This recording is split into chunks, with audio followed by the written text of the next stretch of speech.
Hello everyone, અને બ્લોગમાં તમારું સ્વાગત છે. મારું નામ છે ધ્રુવ મકવાણા અને તમે જોઈ રહ્યા છો ગુજ્જુ બ્લોગ્સ. અને આજે મમ્મી બનાવે છે જમવાનું, કારણ કે સૌથી વધારે વ્યૂ મારે મેથીયા મરચામાં આવ્યા હતા, કારણ કે એમાં બહુ તમારો લવ અને સપોર્ટ જોવા મળ્યો.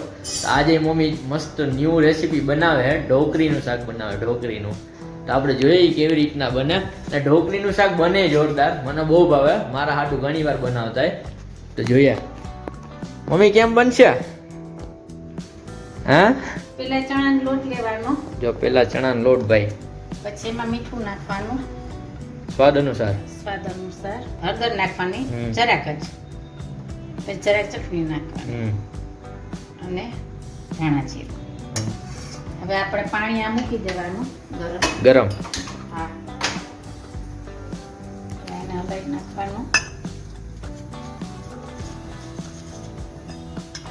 એટલે આ ઢોકળીનો લોટ તૈયાર કરો હો ને? હા, એ આને છે ને આપણે ઢોકળા કરીએ ને એ રીતે બાફવાનું. ઢોકળીનું બેટર બનાવ્યું છે બેટર. હા, જો ઢોકળીનું બેટર ગરમા ગરમ ઉતરી ગઈ હે, ચેકા પાડે આ મમ્મી. ઉપર જ બફાઈ ગઈ કા મમ્મી પાણીમાં?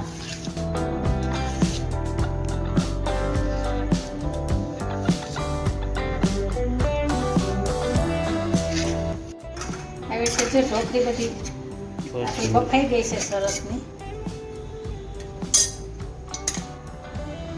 ચોરસ કટકા કરી લેવાના કા? હા, આ થઈ ગઈ આપણી ઢોકળી. ટમેટા, આ લસણ ને આદુ, ધાણા ભાજી, બરાબર, લીમડો, તજ, લવિંગ ને બાદિયા અને મીઠું, હળદર, ચટણી, ધાણા જીરું, હિંગ, રાઈ, જીરું ને ગરમ મસાલો. હવે આપણે ઢોકળીનો વઘાર કરીએ છીએ. હવે એમાં તેલ મૂકવાનું. આપણે 3 જણા છે એટલે 2 પવરા મૂકવું, વધી જાય.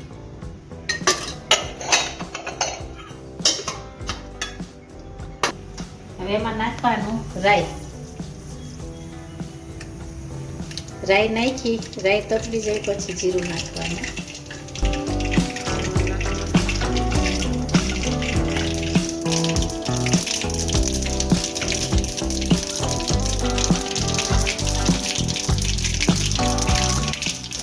હવે એમાં જીરું નાખવાનું, પછી એમાં ખડા મસાલા નાખવાના, લવિંગ, બાદિયા ને તજ, અને એમાં લીમડો નાખી દેવાનો.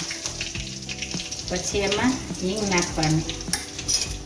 પછી આદુ લસણની પેસ્ટ છે એ નાખવાનું. હા, હવે આપણે થઈ ગયું, લસણ કકડી ગયું તો એમાં ટમેટા નાખી દેવાના. હવે એને હલાવવાનું.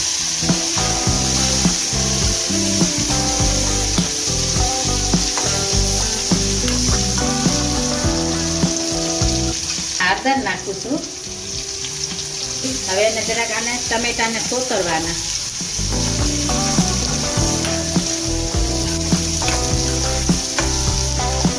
ટમેટા આમાં તળી જાય, તેલમાં તાવ તેને સેતરા રાખવાના.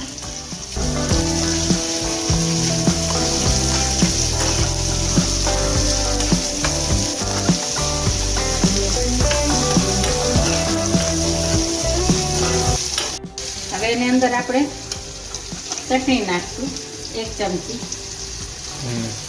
તીખું નહીં થઈ જાય? ના. હવે ધાણા જીરું નાખશું 1 ચમચી. હવે પાછું એને હલાવશું.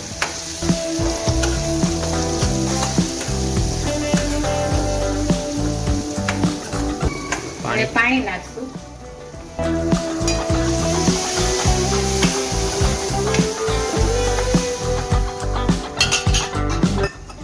આપણે ઢોકળી કરી છે અને આ થોડોક ઢોકળીનો ભૂકો કર્યો એટલે ઘાટો રસો થાય.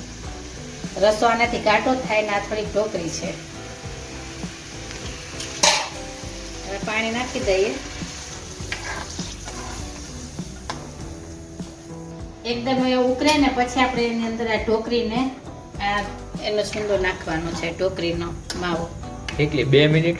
આ 2 મિનિટમાં હમણાં ઉકળી જાય.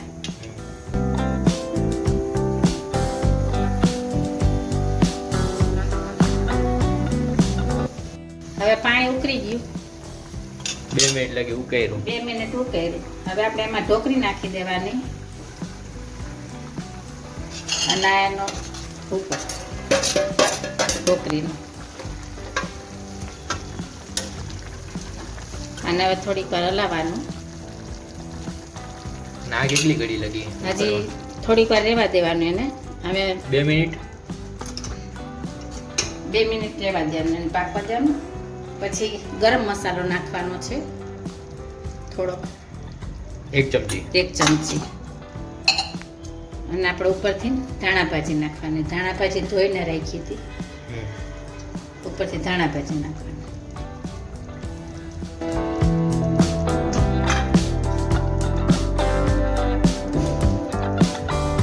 કેટલી ઘડી આ ચડવા દેવાનું? બસ હવે એક ઉફાણો આવે એટલે આપણે એને ઉતારી લેવાનું. હવે આપણું શાક થઈ ગયું છે, જોઈ લે. ઢોકળીનું શાક ગરમા ગરમ. ગરમા ગરમ. આની હારે બાજરાના રોટલા. રોટલી હાલે ને? રોટલી હાલે ને રોટલી હાલે. મસ્ત મજાનું જો ભાઈ શાક બની ગયું ઢોકરીનું. ઢોકરીના શાક હારે જો ભાઈ ગરમા ગરમ રોટલા બને.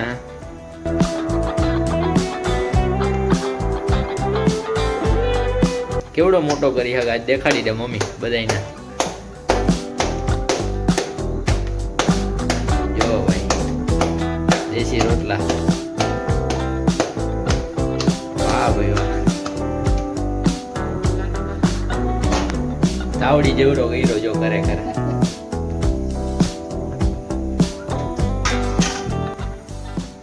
તે ભાઈ મસ્ત મજાનો રોટલો બને તાવડી જેટલો. આને ઢોકળીનું શાક આજે ખાવું તો મજા આવી જાય. એક તો બની ગયો હે. તો ભાઈ ગરમા ગરમ રોટલો બની ગયો હે. હવે આમાં મમ્મી જો પડે ઘી. આને ઢોકળીનું શાક આજે ખાવું એટલે જલસા પડી જાય.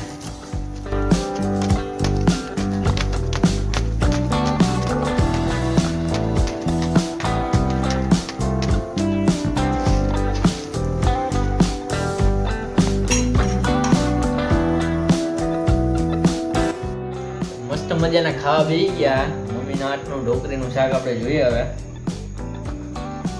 સાચું જ કઈ જેવું હે. મન તો જો કે ભાવે હે.